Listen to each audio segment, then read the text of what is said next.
the country that once existed between the US and Canada.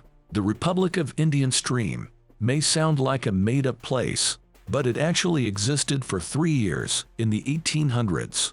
There were never more than 300 streamers, but they had their own constitution and government, and they nearly caused another war between the US and Britain. So, how did this country come to be? As one might expect, the story begins with the British Empire.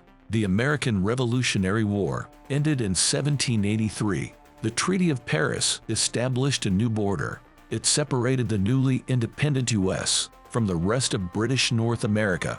The border was defined as follows: along the said highlands which divide those rivers that empty themselves into the river St. Lawrence, from those which fall into the Atlantic Ocean, to the northwesternmost head of the Connecticut River. What does that even mean? We have no idea. Neither did the US or Great Britain. The US considered Hall Stream as the border. Britain insisted it was the waterway starting at Third Lake. This left the area in between without a clear jurisdiction. Both states sent tax collectors there. This was unacceptable for the residents. Therefore, they declared independence. Indian Stream was proclaimed on July 9, 1832. The locals started calling themselves streamers.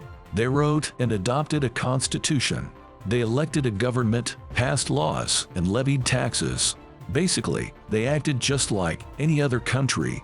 The capital was the area that was later renamed Pittsburgh. Luther Parker was the country's first and only leader. Understandably, the Royce legitimacy was disputed. British Canada basically ignored it. It continued to send law enforcement and tax collectors. The US seemingly recognized Indian Stream. It started levying import duties on the goods sent there. Things escalated in 1835. The King of the Netherlands was acting as an arbiter. He declared the area part of Canada, then a British colony. This meant the streamers would have to serve in the army. The streamers refused. They wrote to the US Attorney General. They asked to be part of the US, just not part of New Hampshire. The Attorney General said no. Then the New Hampshire militia invaded Indian Stream. Britain threatened to send troops to defend it, but it was a bluff, apparently. The streamers grudgingly accepted annexation. Richard I. Blanchard agreed to serve as a deputy sheriff. It didn't resolve the land dispute. In 1835, Blanchard arrested one of the streamers. The wrongdoer failed to pay a debt to a hardware store. A group of his neighbors freed him. He reported the incident to the British magistrate. He falsely said he was arrested in Drayton, Lower Canada. And what did his fellow streamers do? They invaded Canada to rescue him from arrest.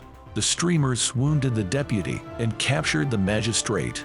This caused a huge international incident.